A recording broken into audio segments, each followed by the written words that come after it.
Kasi alam ko isa ako sa nag-cause ng stress because I do not come from the education sector. I do not have an education background, so I cannot review what they are doing.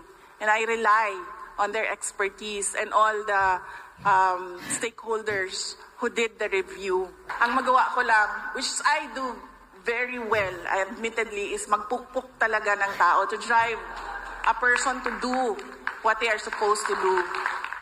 Pangalawa, totoo naman, walang direktibang ang Pangulo sa mga ginagawa niya sa DepEd, tulad ng pag-create ng ghost students.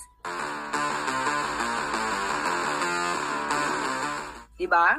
Yung laptop na hindi makuha-kuha sa yung 1.5 gadgets and materials, school materials na hindi kinuha sa warehouse ng ilang taon.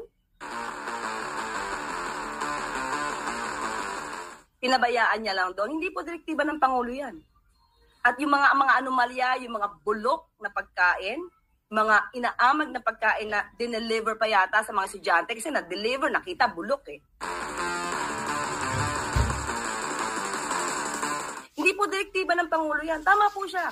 Yung ginagawa po niya talaga sa DepEd at the time na sekretary siya, hindi po yan direktiba ng Pangulo dahil hindi po ganyan mag-uutos ang Pangulo ng ganyang kapalpakan. And Yusek, may sinabi